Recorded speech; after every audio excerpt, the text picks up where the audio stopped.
की थी। अब मुसलमानों की पूरी फौज के पीछे बसिलिका भी रोमन बादशाह की तरफ बढ़ रही थी और ये बसिलिका इतनी बड़ी तोप थी कि उस जमाने के रोड्स और ब्रिजेस इस बसिलिका का वजन बर्दाश्त ही नहीं कर सकते थे। इसीलिए महमद ने सिर्फ इस बसिलिका के लिए अपने कैपिटल से कॉन्स्टेंटिनोपल तक नए रोड्स और ब्रिजेस बनाए। जैसे जैसे महमद आगे बढ़ रहा था, ये देखकर रोमन बादशाह, जो अब तक महमद को एक बच्चा समझता था, अब महमद से डरने लगा और रोमन बादशाह ने पूरे यूरोप के हर बादशाह की तरफ लेटर्स भेजे और उनसे भीख मांगने लगा कि प्लीज आकर अपने क्रिश्चियन भाई को इन मुसलमानों से बचाएं।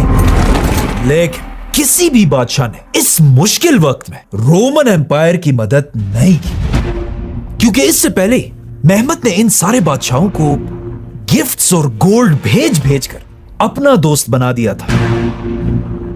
आखिर जब रोमन बादशाह को और कोई रास्ता नहीं मिला, उसने मजबूरन एक लेटर यूरोप के सबसे ताकतवर आदमी की तरफ भेजा,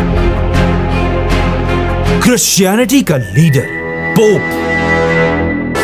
पोप ने आखिर रोमन एम्पायर की मदद के लिए पूरे यूरोप से एक बहुत बड़ी फौज जमा करना शुरू कर दिया और ऐसा ऐसा महमद के खिलाफ यूरोप में एक बहुत बड़ी क्रिश्चियन फौज तैयार होने लगी।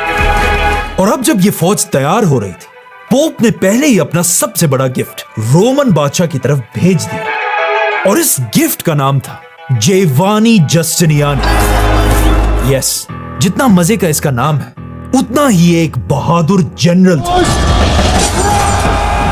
जस्टिनियानी के पहुंचते रोमन बादशाह ने इसे पूरी सिटी के दीवारों का डिफेंडर बना दिया और अब इसी ने ही ये शहर महमद से बचाना था। और आखिर इसके कुछ ही अरसे फाइनली उस्मानिया सल्तनत की पूरी फौज कॉन्स्टेंटिनोपल के पास पहुंच गई और यहां पहुंचते ही सबसे पहले महमद ने रोमन बादशाह की तरफ एक मैसेज भेजा और उसे बताया कि मेरी फौज तुमसे बहुत ज्यादा बड़ी है, तो अब लड़ने के बजाय अच्छे बच्चों की तरह सरेंडर करो। लेकिन रोमन बादशाह कॉन्स्टेंटीन को अच्छी तरह पता था कि ये शहर बड़े बड़े बादशाह फतह नहीं